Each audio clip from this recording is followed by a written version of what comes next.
Hello mes bébés, comment allez-vous de votre côté? Je sais que j'ai eu pas mal de petites questions. En tout cas, ce sont des questions dont j'ai déjà pris le temps d'y répondre. Mais malheureusement, ces questions reviennent toujours. Donc, comme ça, on va clarifier. Et puis, c'est mieux pour tout le monde. Comme ça, au moins, ça va permettre que je puisse laisser le message et l'information à tout le monde. Parce que ce qui se passe, c'est que des fois, quand tu mets une vidéo avec un flyer ou que tu mets un truc avec beaucoup d'écrits, les gens, souvent, ils prennent pas le temps de lire parce que soit c'est parce que c'est trop long, soit parce que ils estiment qu'ils n'ont pas envie de tout lire. Ou t'as des gens qui n'ont pas le temps et puis t'as des gens qui sont très dans le virtuel et très dans le rapide, c'est-à-dire des vidéos très courtes permet de générer beaucoup plus de vues et beaucoup plus de monde parce que les gens, des fois, ils sont pressés. C'est entre par exemple, deux trains, deux bus, ou t'as des gens qui vont au travail aussi souvent en transport, qui gardent leur voiture, ou t'as des gens qui travaillent, qui sont en pause déjeuner, et ils n'ont pas le temps, ces gens-là, de rester à lire un texte long et avec une vidéo longue. C'est pour ça que souvent les gens font des vidéos très courtes avec des textes très courts. Mais dans mon cas, c'était presque pas possible de faire un texte très court puisque beaucoup de gens m'ont connu sur Pactole TV à travers le bouquet Canal+, sur les émissions régulières que j'ai l'habitude de faire. Et pas beaucoup de gens m'ont connu sur d'autres registres à part la télé et la radio, en tout cas sur les médias dont lequel je viens de vous citer là. Et c'est vrai que j'ai annoncé officiellement que j'allais intégrer la team H-Live. Je pense qu'il y a beaucoup de gens qui seront contents. Je ne vais pas citer les noms des gens qui seront contents, mais je sais qu'il y a des gens qui vont être très très très contents parce qu'ils justement ils me suivent depuis des années, ils sont dans la communauté haïtienne et ils trouvaient que mon savoir-faire et mes capacités, je les mettais pas assez peut-être pour la communauté haïtienne. Je mettais pas toutes ces capacités là pour la communauté haïtienne, en tout cas pour ma communauté. Il n'y avait pas assez en tout cas il n'y avait pas assez, j'en faisais pas assez. Voilà, j'en faisais pas assez pour ma communauté. Pourtant, j'avais l'impression d'en faire assez puisque ma communauté, je la vendais dans d'autres communautés. Et je pensais que c'était amplement suffisant, mais apparemment, ma communauté m'a réclamé, me demande. En plus, faut le dire, l'une de mes plus grosses pages, en majeure partie, ce sont des Haïtiens qui suivent. Après, je dis pas que d'autres communautés me suivent pas, mais ma plus grosse communauté, en tout cas sur ma plus grosse page, pour ceux qui la connaissent, la Team Sovereign of Dunia, la Team Sovereign, ça veut dire enquête en anglais, Sovereign of Dunia collé, qui est donc sur Facebook, et c'est une grosse page où je suis majoritairement, excusez-moi, suivi par la communauté haïtienne, donc que ce soit à l'étranger, en Haïti, ailleurs, donc c'était logique. Et cette grosse communauté, je l'ai créée au fur et à mesure des années. J'ai créé cette communauté-là avec mon travail, parce qu'en plus j'ai travaillé longtemps en radio sur RSI aussi, donc les gens ont eu l'opportunité de me découvrir beaucoup dans la communauté haïtienne, et parce que j'ai travaillé aussi dans la communauté aussi caribéenne, puisque j'ai commencé, rappelez-vous, par les radios dom-tomiennes. En tout cas, j'ai commencé par les radios antillaises, voilà. Donc c'est ce qui m'a valu la chance d'être suivi par multiples publics. Et après, pour avoir travaillé dans le milieu afro, ça m'a donné la chance aussi d'être suivi par une communauté afro, donc afro-caribéenne. Et pour mon côté très multiculturel, pour un côté très ouvert à la communauté et pas fermé, je m'ouvre à d'autres cultures dans le cadre de la sociologie et dans le cadre de ce que je fais. Donc je m'ouvre aussi à d'autres cultures, ce qui a permis au jour d'aujourd'hui d'avoir une plus large communauté. En tout cas, ça peut être maghrébin, ça peut être haïtien, ça peut être blanc, ça peut être chinois. En tout cas, il y a beaucoup de gens qui me connaissent. Il y a beaucoup de gens maintenant au jour d'aujourd'hui qui me connaissent grâce à le travail escompté, et j'en suis fier. Et c'est d'ailleurs pour ça que... Une grande légende, hein. C'est une grande légende. Ah bah écoute, merci beaucoup en tout cas. Bah gros bonheur, voilà, on m'a demandé bien sûr d'être dans le jury. Voilà, donc j'ai répondu tout de suite et j'étais très sensibilisé par justement les problèmes qu'il y a au Congo, d'autant plus que je parle le Lingala. Na Ibi Lingala, na Zoloba Lingala, Boni Malamu Mingi. Et donc du coup j'ai répondu tout de suite présent. Et voilà. Sinon, vous pouvez me retrouver sur Espace FM aux côtés de Myriam tous les vendredis, bien sûr, les jeudis, les samedis et les dimanches. Il a travaillé avec Koé, hein, quand même. Et aussi, effectivement, oui, j'ai eu une époque avec Koé, effectivement, voilà, sur TF1. Pour ceux qui se souviennent, c'était tous les soirs. Il y avait aussi la méthode. J'ai fait aussi un petit passage sur la méthode. Et sur Virgin Radio le matin, aux côtés de Nico, Cartman, Koé, Cécile Dominibus. Puis bien sûr, Direct 8 avec Richard Joffo, bien sûr. IDF1 aussi. IDF1, ah, mais il a. Voilà. C'est pour ça que oui, j'ai fait un appui là, avec. Vous avez affaire à une grande légende. Pas un appui. Avec Henri Assaraf et Jackie du Club Dorothée. Voilà, dans les vacances de rêve. Puis bien sûr sur Télé Sud, tous les jours pendant 2 ans et demi avec l'équipe d'Aïssatou Konaté, que j'embrasse bien sûr, Malek Gaher, bien sûr Sabrina Bandundi, et toute l'équipe, Pascal Jouvzom, Cécilia Broutin, etc. Voilà, et je suis très très heureux d'être là parce que c'est bien aussi de se rendre utile et puis de pouvoir... Le travail escompté et j'en suis fière. Et c'est d'ailleurs pour ça que pour moi, j'ai trouvé ça super intéressant. J'ai trouvé ça super intéressant de aller me guider et me diriger aussi vers la chaîne H-Live. Parce que c'est une chaîne, déjà c'est la première chaîne haïtienne d'Europe, déjà c'est super, le fait que ce soit la première chaîne haïtienne d'Europe c'est déjà bien.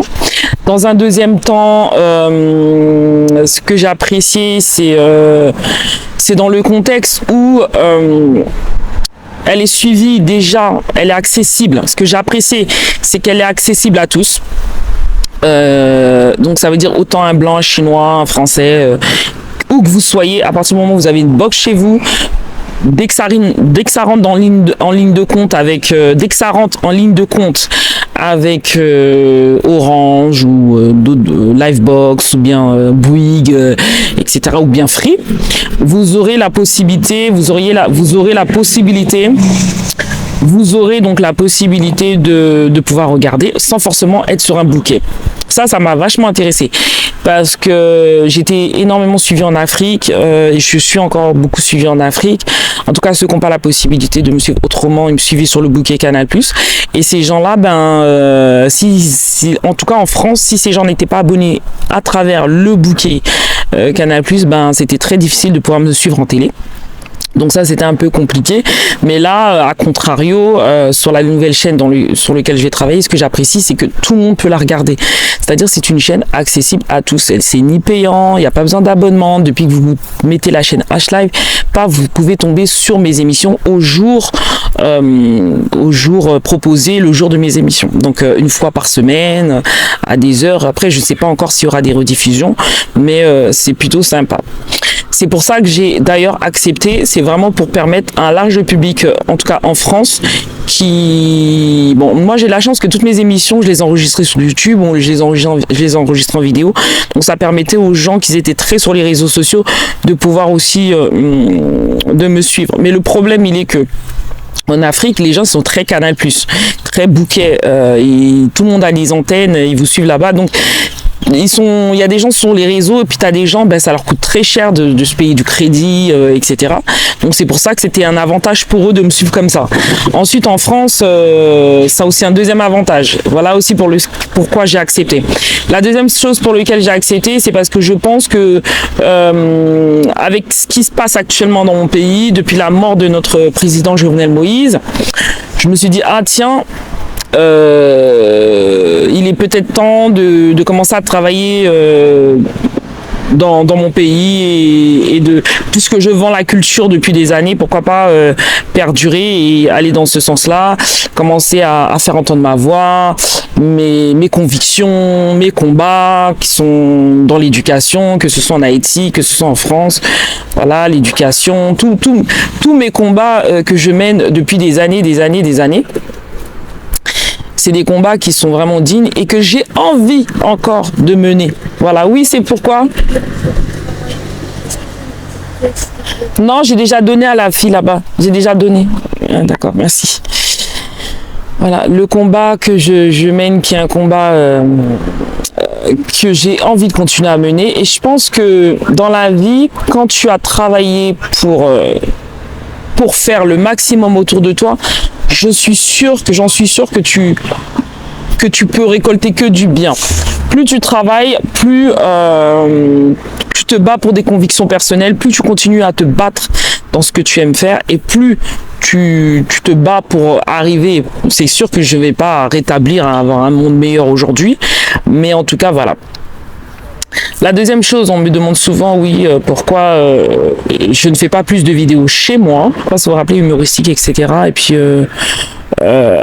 au jour d'aujourd'hui, j'en fais aussi, mais un peu moins. Je fais plus des lives depuis chez moi que de vidéos chez moi parce que, pour plusieurs raisons, parce qu'au jour d'aujourd'hui, on est dans une politique où les influenceurs, malheureusement, ils détectent même où tu habites, l'étage, le bâtiment, l'endroit, ce que tu as chez toi. Et les gens, malheureusement, ben, ils sonnent à la porte et puis ils finissent par casser chez toi ou quoi. Donc, je me méfie vachement. J'essaie beaucoup de protéger donc ma vie privée. Bon, pour continuer dans ce que je disais, donc voilà, c'est pour ces raisons-là que j'ai accepté de travailler pour H-Live, parce que pour la facilité de visibilité, parce que je suis sûr que moi quelque part je peux leur apporter quelque chose, et je suis sûr que eux aussi peuvent m'en apporter beaucoup. Et c'est dans le fait que H-Live, ça reste quand même du solide, même si ça faisait un moment qu'on les avait pas vus, ça fait quand même 11 ans que c'est une télé. Et aussi peut-être ce changement de nouveauté, de refaire vivre plus de choses sur la chaîne, de donner la chance à beaucoup plus de jeunes altruistes dans la communauté.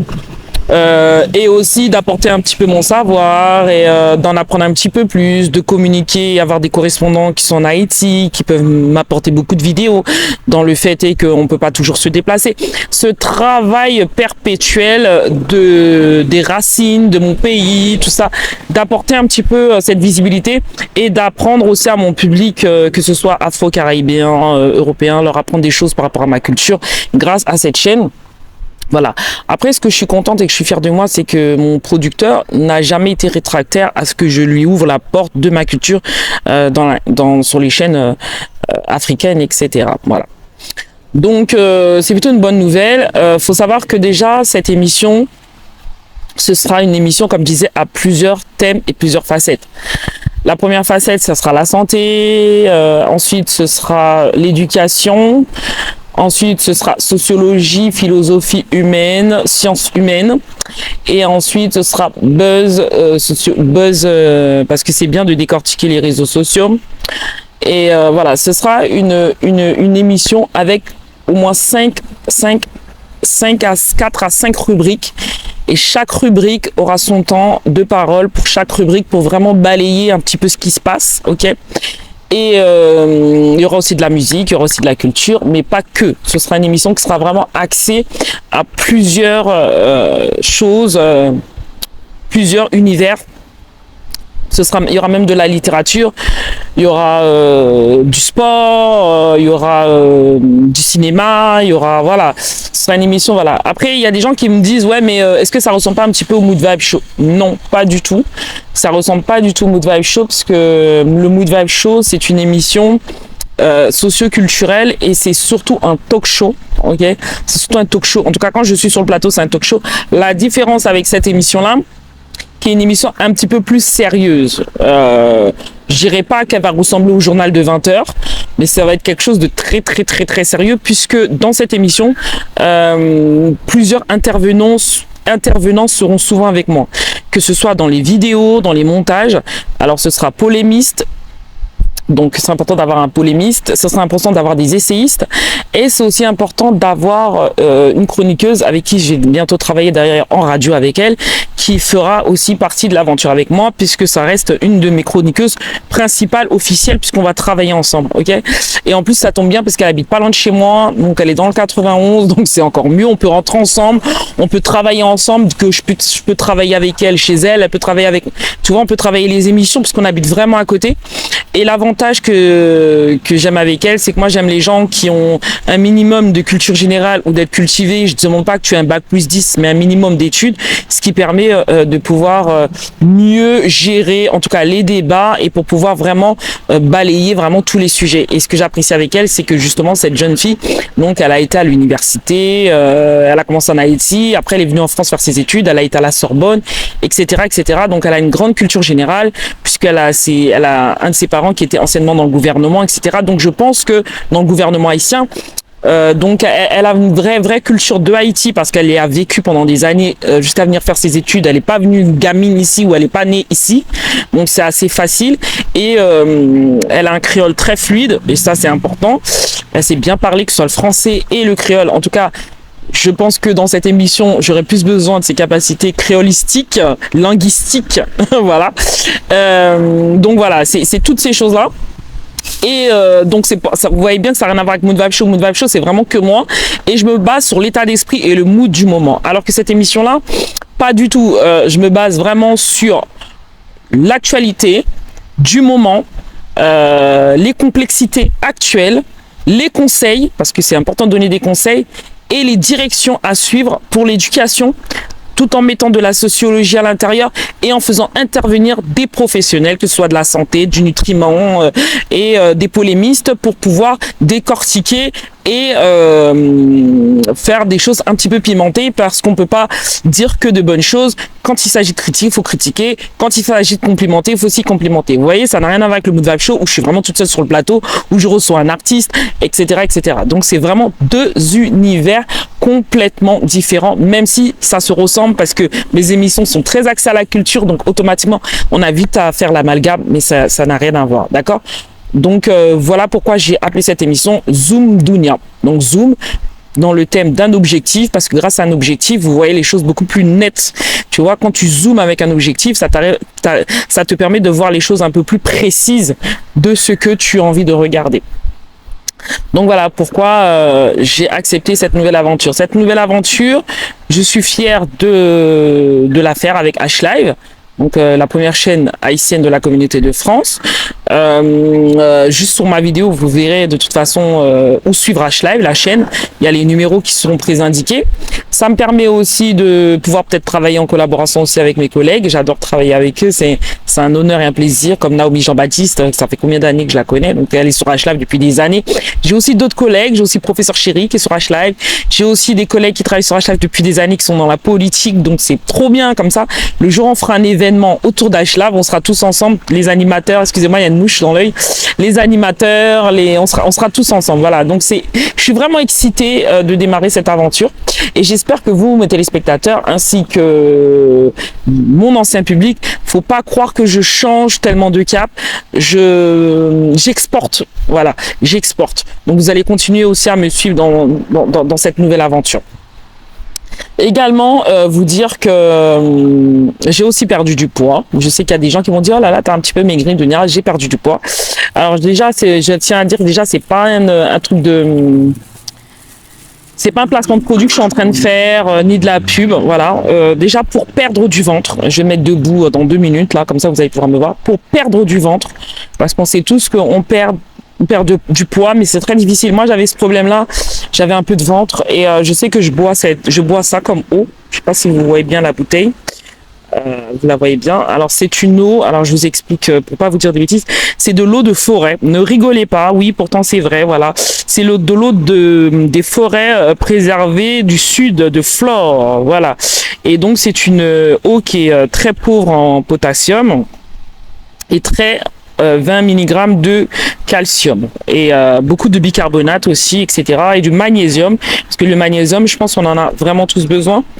Et c'est une eau qu'on appelle artésienne. C'est une eau plate artésienne, voilà, qui a été embouteillée en Danemark et de la marque, je vous dis, c'est ISKLD. Voilà. C'est de l'eau que je bois qui me permet de gérer le bidon et c'est pour ça que j'ai perdu beaucoup de ventre. J'essaie de boire beaucoup d'eau gazeuse.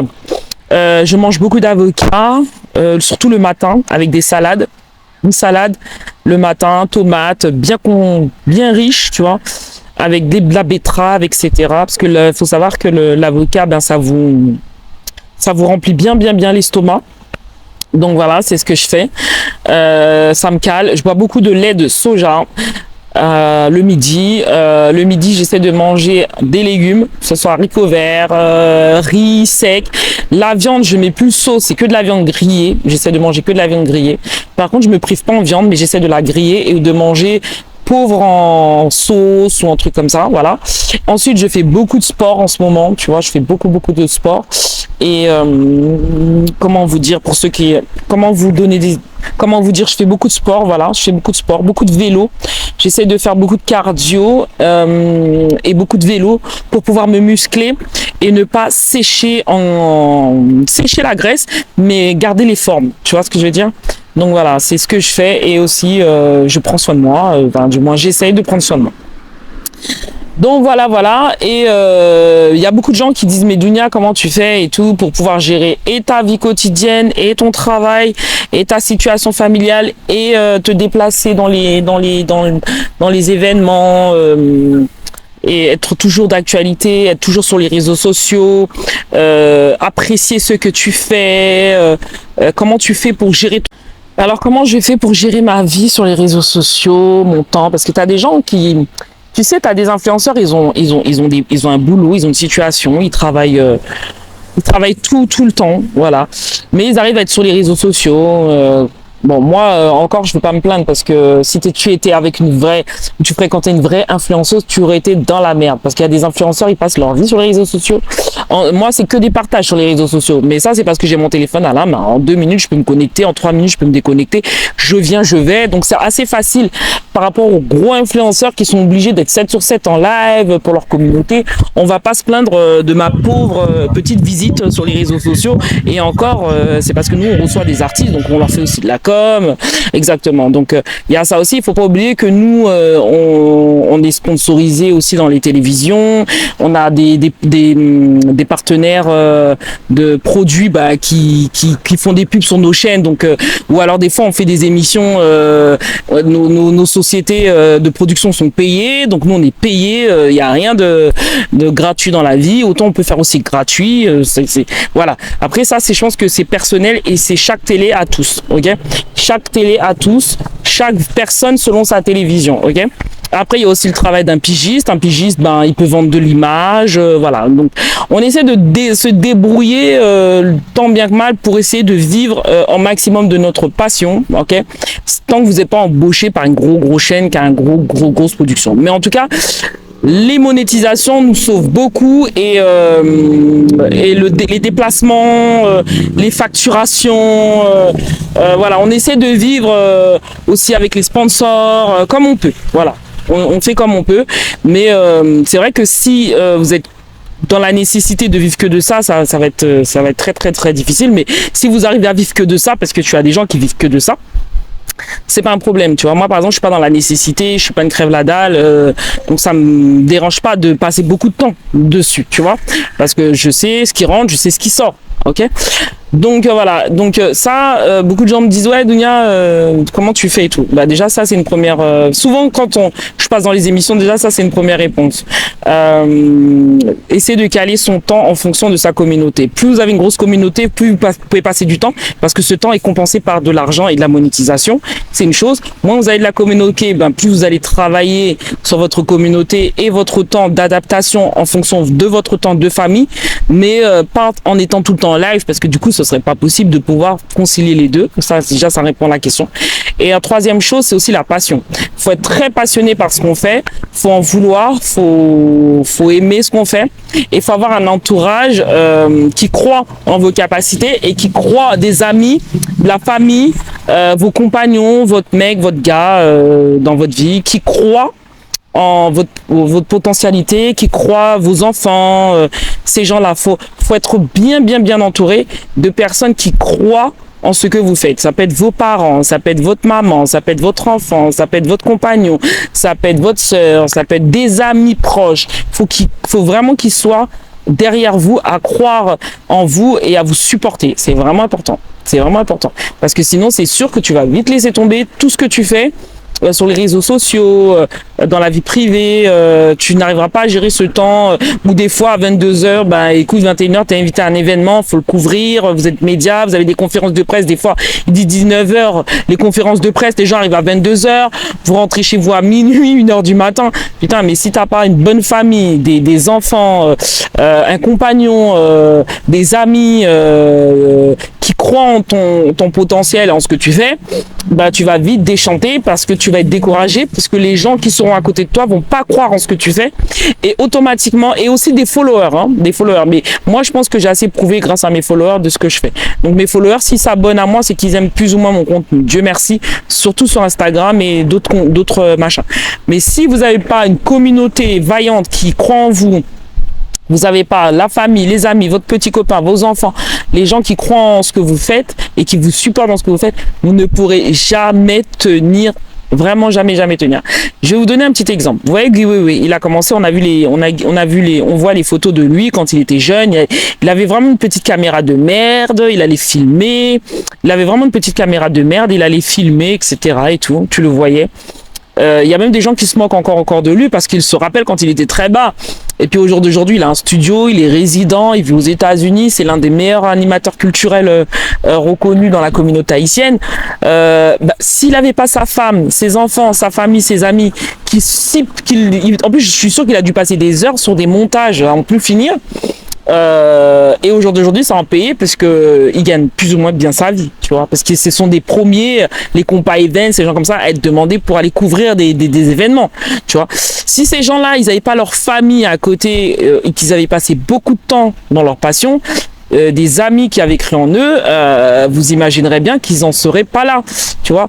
C'est parce que ils arrivaient à concilier et leur travail, et encore t'as même des gens qui ont dû faire des concessions pendant, ça peut être moi par exemple, pendant mon arrêt maladie, je vais passer un peu plus de temps sur ce que j'aime faire parce que après peut-être je vais pouvoir peut-être développer je vais pouvoir peut-être plus développer là-dedans.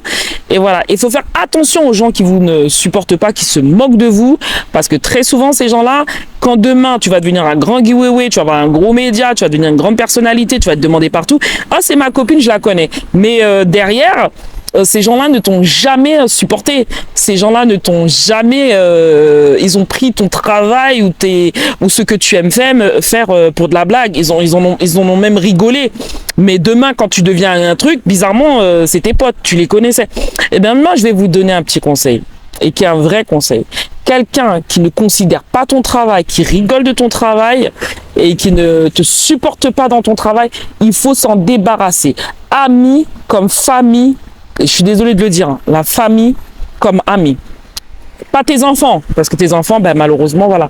Mais même quelqu'un de ta famille, à partir du moment où c'est pas ton papa ou ta maman, à partir du moment où c'est pas ton papa ou ta maman, ça peut être tante éloignée, cousine éloignée, patriarche éloigné, je sais pas moi, qui que ce soit. Bonjour. Ça peut être qui que ce soit. Dis-toi bien que à partir du moment où il ne supporte pas ton travail, ami. À partir du moment où il ne supporte pas ton travail, dégage-le, move. C'est nada de bueno. Tu move. C'est comme ça. Tu te débarrasses direct de cette personne. Moi, j'ai toujours fonctionné comme ça. Même mon gars, dans ma vie privée, t'imagines, on peut être dans le même appartement, je peux faire 1 heure de vidéo, je lui dis filme-moi comme ça, il le fera. Parce que lui, à contrario, mon gars, à contrario, moi, je vais le supporter dans tout ce qu'il aime. Donc automatiquement, il va me supporter dans tout ce que j'aime. Ça peut être des heures, des nuits, tout ça. Mais tu as des gens, ils sont hyper égoïstes. Ils veulent que tu fonctionnes en fonction de ce que eux, ils aimeraient que tu fasses ou ce que tu sois. Mais la vie ne fonctionne pas comme ça. La vie, elle fonctionne en fonction de ce que tu aimes faire, être comblé dans ta vie privée par ta passion ou tes loisirs. Et la personne qu'elle déteste ou qu'elle ne déteste pas, c'est qu'elle n'est pas faite pour être avec toi, que ce soit dans l'amitié ou dans l'amour.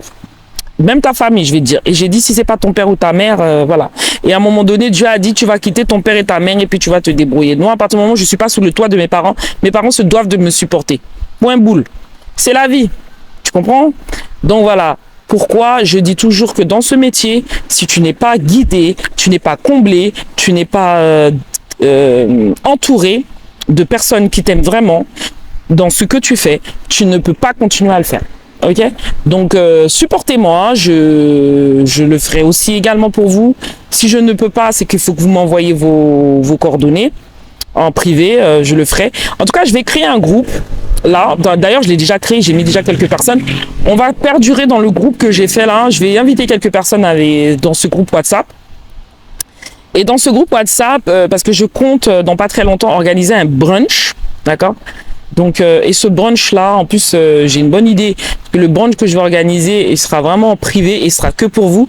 Et j'espère que vous viendrez à ce brunch-là. Comme ça, on pourra discuter ensemble, échanger nos coordonnées et travailler ensemble. Parce qu'il y a des gens qui sont vraiment derrière et je les connais pas forcément, qui partagent, qui m'aident, qui me soutiennent. Donc voilà, une nouvelle aventure commence pour moi sur H-Live. Je compte sur vous pour suivre H-Live ainsi que mes émissions Zoom Dunia, ok? Et je vous fais plein de gros bisous et je vous dis à très bientôt. Bisous.